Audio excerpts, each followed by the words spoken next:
Tardes, bendiciones. Hola, ¿qué tal? Mi querido Manuel Caballero. Aquí estamos. De Radio Católica y todo nuestro... Y Julis Católico. Y Julis Católico y todo nuestro amable auditorio aquí en todos los lugares de la tierra donde todavía se escucha la buena nueva. La buena nueva. Nuestro Señor Jesucristo. Sí, y doctor, vamos a hacer nada más para algunos hermanos que apenas están entrando por primera vez, Ajá. Como el director de programación de Radio Católica Internacional, Sí. José Miguel Vargas. Hola. Está aquí con nosotros. Muy bien, qué honor. Eli Orozco, que está en Florida, desde allá está con nosotros también. Y ¿quién más? María Magdalena Hernández, también está con nosotros Carmen Puello. Bienvenida, Carmen Puello. Misericordioso, guerrero de Dios, y hay algunas más personas que no podemos ver en estos momentos, pero les vamos a hacer un breve resumen de qué ha tratado esto. Este programa tiene un nombre así sugerente de esta serie de conspiraciones, porque es en realidad lo que estamos viviendo, una gran conspiración que busca cambiar la faz de la tierra, no como el Espíritu Santo, no como Dios, No. sino a la manera del enemigo de Dios. Así es. Y hay muchos acontecimientos en la vida del hombre, en la vida moderna, que nosotros los estamos viviendo una historia que muchas veces ha sido falseada, estamos viviendo como en una ilusión, como decía San Pablo, estamos viviendo como entre neblinas la realidad, una realidad que no corresponde a la verdad, no Así corresponde es. a Dios. Absolutamente Entonces, alejada y contraria de la verdad. así es. Entonces el doctor Juan Bosco Abascal, en el número El 3 de la resumen. serie, Ajá. hoy va a hablarnos. Comenzamos por un breve resumen de lo ya Sí, visto. adelante, doctor. Muy bien, bueno, pues comenzamos la primera sesión del análisis y la exposición de estas grandes conspiraciones del tercer milenio, del siglo XXI, por platicar lo que se llama malamente las 4 transformaciones, que es el eslogan publicitario de ese patético personaje que hoy mal gobierna y desgobierna México. Bueno, pues él habla de la primera, que fue según él la independencia, segunda la reforma, tercera la revolución y cuarta la suya.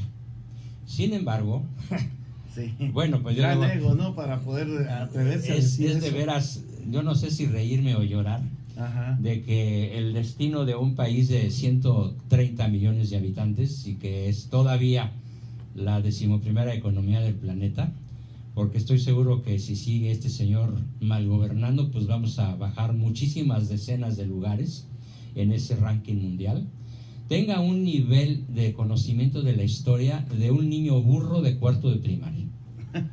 Sí, Sí. lo digo sin ningún afán de ofender, simplemente Son definiciones. es definición. Ajá. ¿Sí? Es un niño ignorante que no tiene una edad mental más de 10 años y que se quedó adherido a lo que dicen los textos llenos de mentiras de la historia oficial. Así. Entonces, lo que hemos visto en estas sesiones es que la primer gran trastornación, es un neologismo que me he dado el lujo de inventar. Ajá. Esa palabra en realidad no existe en español, pero bueno, ya que él habla de transformación, pues yo parodio con trastornación Ajá. para hacer el juego contrario de palabras. La primera gran trastornación que sucede en México es la orden masónica de expulsar a todos los educadores jesuitas en el año 1767 por el rey Carlos III de España, un rey tonto, perverso y débil que se dejó mangonear por la masonería para extirpar del ADN de México lo que es el alma de la nacionalidad mexicana, que es su fervoroso, en aquella época, llano y culto catolicismo.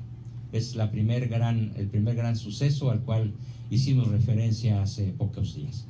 La segunda gran trastornación es la guerra de la independencia, que en realidad independencia que no comenzó Miguel Hidalgo, porque él, lo aclaré ampliamente, nunca quiso la independencia. Él quería otras cosas, quería poder, fama, honores, placeres, mujeres, etcétera, todo lo que va ligado al poder, pero nunca tuvo la más remota idea de querer independizar a México de España. Los que duden de esto que estoy diciendo en este momento, pues los remito al programa anterior, en donde hablo de esta serie de maldades, atrocidades, barbaridades de este señor cura Hidalgo. Qué lástima que haya sido un sacerdote católico. Y bueno, la otra vez se me pasó decir algo en favor de él. Ajá. ¿Sabes qué fue lo único bueno que hizo? ¿Qué? Arrepentirse. Ah, ¿Sí? es decir, sorprendentemente, tuvo la oportunidad. unos días antes de ser fusilado, Ajá. legalmente, antes de ser rebajado, o más bien después de serle raspada las manos, Sí. en señal de perder su orden sacerdotal, y antes de ser fusilado como traidor a la Nueva España y a la corona española, porque fue un traidor que nunca vio por el bien de México, siempre vio por su bien y el de sus numerosas barraganas. Barragana es el nombre que se le da a una amante en tiempos de guerra. Y ese Ajá. es un término revolucionario, Revolucionario. muy mexicano. Sí. Las barraganas con las que él fue atrapado, Ajá. 6, ¿no? De Seis las cuales mujeres. 6 mujeres, de las cuales tuvo pues varios hijos, tal vez más de 6, pero se le conocen 6. Entonces, sí, en mérito, realmente, en reconocimiento al único acto benevolente que tuvo durante toda su vida, hay que reconocer que él dejó un escrito, una carta muy amplia, muy detallada, que yo publico basándome en un libro de mi padre que se llama El cura Hidalgo de rodillas, y yo lo amplío muchísimo en mi libro que se llama El lado oscuro del cura Hidalgo. Ajá. Y en este libro mío, que cualquiera de los que quieran aprender la verdadera historia de México puede comprar, basta con que haga un pedido a mi Facebook o a mi celular. ¿Lo puedo decir ahorita? Sí, sí, 55, tiene que marcar, si está en Estados Unidos, el signo de más 521, ahí anótalo por favor, 55 54 13 82 35, o mandarme un correo electrónico. Ay, mire, no salió. A ver, te lo repito. Es que para hacer el signo de más le pongo el alt para que levante Ajá. pero después Es que parece si no que ponen- estoy escribiendo una grosería porque ponen puros signos. A ver, más Usa el teclado alfanumérico, mira, Ajá. acá tienes el signo más de 50 y qué. Más 521 Ajá. 55 54 13 82 35. Recomiendo que lean, por favor, la verdadera historia del cura Hidalgo y su lado oscuro. Y repito, el único mérito que lo hace en cierta forma un héroe es haber tenido la valentía de cara al paredón de fusilamiento, de haber reconocido por escrito todos y cada uno de sus bestiales crímenes. Ajá. Sería largo enumerarlos, no tiene caso volverlos a enumerar, ya los enumeramos ese día. Bien, eso fue. ¿Y por qué le llamo trastornación? Porque 11 años después, Agustín de Iturbide logra la independencia de México sin disparar un tiro, reuniendo las voluntades de todos los prohombres de la época, buenos y malos, pero la masonería no le perdona a Iturbide ser católico, y la masonería yanqui no le perdona a Iturbide forjar un imperio que hubiera podido ser en poco tiempo mucho más poderoso que el imperio yanqui. Eso le cuesta la deportación primero y el fusilamiento después, y a partir de su fusilamiento en 1824 viene un verdadero desastre de más de casi 100 años de guerras civiles, Ajá. de un desangramiento constante de la nación mexicana, en guerras internas, independientemente de los conflictos externos que hubo, como el de 1847, donde Santana entrega voluntariamente la mitad del territorio, bueno, la mitad más grande, ¿no? Sí. Un poquito más de la mitad. Y la más próspera. Y la más ¿cómo se próspera, ve? la más planchadita, la Sí. más verde, ¿no? La más agrícola. Bueno, Arizona no tanto, ¿verdad? Pero sí no, es pero muy tiene sus productiva. maravillosas riquezas también, ¿no? Sí.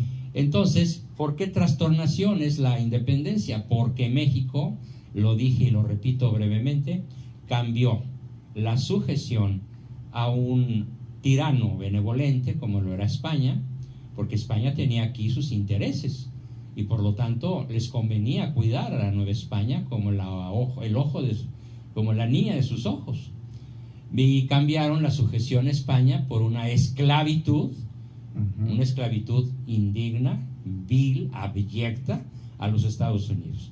Los masones que fusilaron a Iturbide quisieron vengarse de la independencia hecha por un católico, Iturbide, y cometer el crimen de lesa humanidad de someter a México a la tiranía que hasta la fecha dura de la Unión Americana.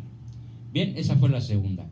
La tercera, que expliqué también muy ampliamente, pues son los innumerables crímenes de Benito Juárez. Sí. Creo que se me pasó decir que la famosa frase del derecho al respeto ajeno es la paz, ni siquiera la escribió él. Sí, fue un plagio. Es un plagio. Sí. La escribió un poeta y filósofo alemán de nombre Immanuel Kant en un libro suyo que se llama La Paz Perpetua. Seguramente Juárez, que estudió buen español y buen latín en el seminario, qué malagradecido que después se dedicó a perseguir a sus maestros, sacerdotes, y a matarlos y a echarlos del país, ¿sí? Porque él no podía soportar la idea del infierno. Lo que hizo que Juárez se volviera masón fue que le aterraba tanto la idea de que si cometía pecados y en ellos moría, se iba a condenar, que decidió abjurar de la fe católica por rechazo y temor al infierno y volverse masón, en donde, pues curiosamente, el adversario, el demonio, les promete todo lo que quieren y ser eternamente inmortales y, entre comillas, felices. O sea que por salir de Guatemala entró a Guatepeor. Entonces esa es la tercera trastornación, es la reforma que nos dejó sin hospitales, gratuitos, que estaban en las mejores manos de las órdenes mercedarias. Nos dejó con la iglesia sometida al Estado. No separó Juárez la iglesia del Estado, sino que la sometió. Y actualmente, pues la inmensa mayoría, el 99.9% de los obispos y cardenales mexicanos, calladitos se ven más bonitos según ellos y no pelean por la vida y la familia como en otros países, incluso en Estados Unidos, no se diga en Europa o en España. Sobran cardenales y obispos que de una manera descarada, abierta, valiente, asertiva, pelean por lo que la jerarquía mexicana en general no pelea: la vida, la familia y la ley natural. Haga de cuenta, entonces ahí entra como ya voy a empezar con mis chistoretes. Sí, viene, ¿no? Es como, entonces ahí sí cobra razón de ser la canción de José Alfredo Jiménez. ¿Qué dice? La vida no vale nada para ellos. Para ellos la vida no vale nada. Bueno, para los que no la defienden, la vida no vale nada. Y no me refiero a Bonito León, Guanajuato, la vida, sino a todo el país. Al país. Y en cierta forma a todos los países que hoy están sometidos a la ideología de género. Curiosamente, los Estados Unidos, que es donde surge todo esto, hoy está en proceso de liberación. Gracias a Mr. Trump, a quien le rindo mis respetos, tenemos ya cerca de 350 acciones legales para detener el crimen del aborto. Sí. Mientras que en México estamos al revés. Las acciones legales en toda la República son a favor del aborto. Para institucionalizarlo. Sí, el aborto. Bajo la terrible mentira de que es mi cuerpo. ¿Sí? Y mi derecho a disponer de mi vida. ¿Sabe qué leí, doctor Juan Bosco? Leí algo que me parece muy interesante, que dice un sacerdote: es mi cuerpo que manejan para promocionar el aborto es una blasfemia en contra de la consagración de la hostia sagrada, cuando es Jesucristo el que dice, el sacerdote, este es mi cuerpo. Es un acto diabólico. Sí. Y esas mujeres, sobre todo argentinas, qué pena que una nación tan bella hoy esté en cierta forma gobernada por verdaderas brujas y arpías que invocan, tú has visto los videos, los se pueden publicar, en donde hacen invocación al demonio con ritos satánicos, muchachas de 13, 14, 20, 30 años, la mayoría sexualmente atractivas y brutalmente enfermas o malvadas, ¿no? Sí. Volviendo al punto, entonces, Juárez fue la tercera gran trastornación. La cuarta, de la que vamos a hablar hoy, es nada menos que Madero, Zapata, Villa y Carranza, más Obregón, Cárdenas y Calles. Son 7 personajes criminales, asesinos, perseguidores de inocentes, que cometieron innumerables delitos del orden común, de orden político, de orden militar, genocidios enteros de los cuales hoy vamos a platicar. Esta es la cuarta trastornación. Y la quinta, pues es la que hoy está viviendo México, con un presidente oligofrénico, esquizofrénico, paranoico e ignorante, en un grado verdaderamente superlativo. Gracias por ayudarme a encontrar el término preciso. Doctor, y con todo esto que han hecho, por supuesto, un odio, un ataque a la Iglesia Católica, por supuesto, a la fe cristiana. Más que a la Iglesia como tal, que la Iglesia jerárquica duerme y está calladita, y por eso no la atacan tanto. El ataque es a la mente de nuestros niños y al corazón de nuestros niños para arrancarles el conocimiento y el amor a Cristo. Ese es el programa. Y no solo, como lo dije en el último programa anterior, para el 20 de agosto se viene la imposición a escala nacional de que los niños desde kinder hasta todo el resto de la jerarquía académica escolar aprenda la ideología de género, la homosexualidad práctica, la masturbación como un derecho al placer y cuanta salvajada hedonista y decadente esté contenida en esos libros que parece haber sido escritos por el mismo demonio para trastocar el orden natural. Que esto es obviamente la quinta trastornación, que va a ser la peor de las 5, pero de la cual hablaremos en el próximo programa. Entonces nos toca platicar realmente quién fue Madero. Será, como son 7 personajes, pues le van a tocar pocos minutos a cada uno. Pero recomiendo también que al mismo teléfono y al mismo correo electrónico, creo que no lo escribiste, escríbelo, por favor. Al juanboscoabascal@me.com. A ver, las personas que quieran desasnarse. ¿Por qué crees que Aznar hizo tantas tonterías cuando vino a México? El presidente español de apellido Aznar hizo muchas tonterías porque no se desasnó, ¿no? Bueno, entonces aprovechando ese juego de palabras, juanboscoabascal@me.com. Muy bien. Este es el correo electrónico del doctor, donde pueden solicitar mis 2 libros que hoy voy a presentar. El primero se llama Madero, Zapata, Villa y Carranza, 4 antihéroes. ¿No sabes qué náuseas, qué dolor de cabeza me produce ver a Zapata como el logotipo principal del gobierno federal? Están en ahí todos los documentos oficiales, en lo que acaba de firmarse, con mis respetos para Donald Trump, con relación a cerrarles la entrada a los migrantes que entran por la puerta sur. En todos los documentos del gobierno federal está la cara de ese monstruo, Emiliano Zapata. No es ningún héroe, es un psicópata asesino, y comenzamos con él si quieres. Adelante. Bueno, nada más te voy a decir en pocas palabras, sin dar la historia de su complicadísima, terrorífica y psicopatológica y psicópata intervención en la revolución. Te voy a decir a qué se dedicaba en la mayor parte de sus campañas militares. Fíjate, despacito. Se dedicaba a volar trenes, pero no creas que trenes identificados como trenes adversarios, o sea, trenes del gobierno federal. Él parejo volaba trenes, no importaba la facción en la cual pudiera estar protegido o no. El ferrocarril iba pasando por sus dominios y muchas veces lejos de sus dominios, en el sur, en los estados de Guerrero y Morelos sobre todo. Él atacaba, y lo primero que hacía volando una vez la máquina y los vagones era sacar a las mujeres. Sus hombres las violaban. Por supuesto, él también participaba en la diversión. Las violaban aunque fueran niñas pequeñas, adolescentes, no se diga jovencitas o mujeres maduras, pero también ancianas. No había mujer que se salvara de las hordas zapatistas. Pero aquí viene lo más interesante y lo más cruento de la historia de Zapata. Sus generales, uno de ellos de nombre Genovevo de la O, tenían la costumbre que él aplaudía por escrito. En mi libro están los documentos que lo demuestran. Aplaudía por escrito el hecho, no sé cómo llamarlo, sangriento, sanguinario, canalla, todos los adjetivos que se puedan decir en cualquier lengua quedarían agotados, ordenaba que con la bayoneta los soldados les sacaran los ojos a las mujeres violadas.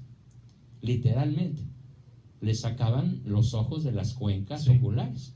Después, en esta cuenca vacía, la llenaban de pólvora, ponían una mecha y las hacían estallar en medio de las risotadas de la soldadesca. Vamos, ni siquiera los romanos imaginaron un tormento tan cruel para sus víctimas. ¿Sí? Ningún romano imaginó algo tan espantoso como esto que hacía mi generalísimo Zapata y sus generales que secundaban sus fechorías.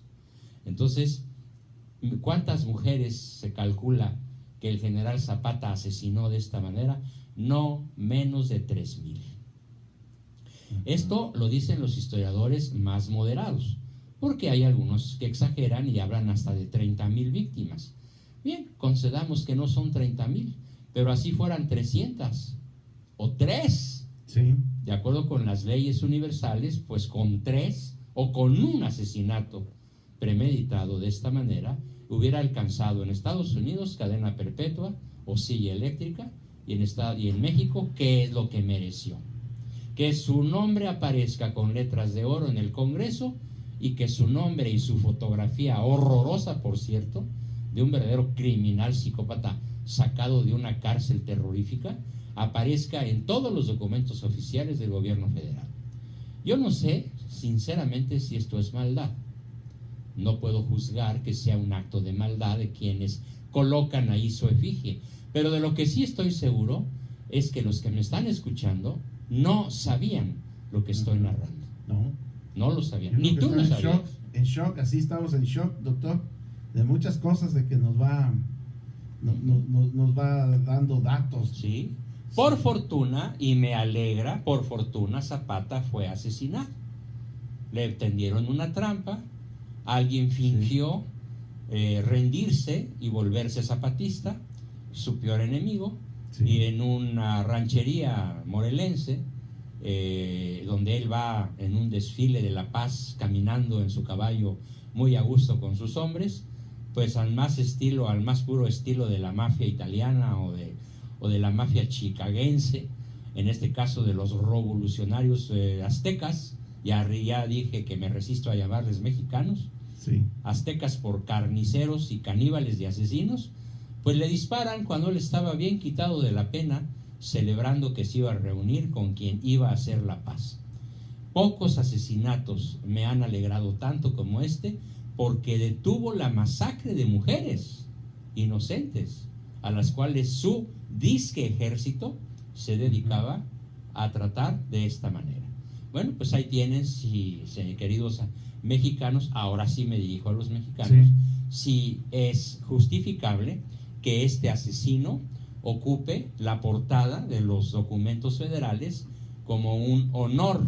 Además, ya se declaró el 2019 como el año de Zapata. A lo mejor por eso hay tanta sangre corriendo en todo el país, ¿no? Debe ser, ¿no? Y es un reflejo fiel de que lo que nos dicen los papas de las guerras, ¿no? Que el Papa Francisco, que tanto habla de la guerra, de que la guerra es el dominio de Satanás, es donde él está. La rebatinga por las almas. Sí. ¿Quién muere en gracia en una guerra? Qué difícil es que esto suceda. La gran mayoría muere con un odio terrible al enemigo, o con un estado de desolación o de pérdida de la fe. Y yo conozco muchísimos militares que han dicho a lo largo de la historia: si Dios existiera, nos hubiera dado el triunfo a los buenos. Por esa razón, la guerra es una obra del demonio en general, excepto cuando, como en el caso de Santa Juana de Arco, pues o de la batalla de Lepanto, se trata de un hecho de legítima defensa, en donde no hay otro recurso. Sí, ahí es algo muy diferente, muy como diferente. Estas que tanto se critican, ¿no? Las, ¿cómo se llaman? Cuando van al Medio Oriente. Las cruzadas. Las cruzadas. Cuando son después de tantos años de vejaciones y que por fin... Sí, por fin se liberan, ¿no? Sí. Bien. Entonces, ahí tienes a tu héroe Zapata. Bueno, doctor, vamos a hacer una pequeña pausa porque vamos con Villa. ¿Cómo no? Vamos con Villa, Carranza y Madero. Ok, entonces vamos a hacer una pequeña pausa. Tenemos que hacer una pausa por Radio Católica Internacional, hermanos, y por nuestros amigos y hermanos de Julis Católico. Gracias, y todas las demás estaciones que están con nosotros.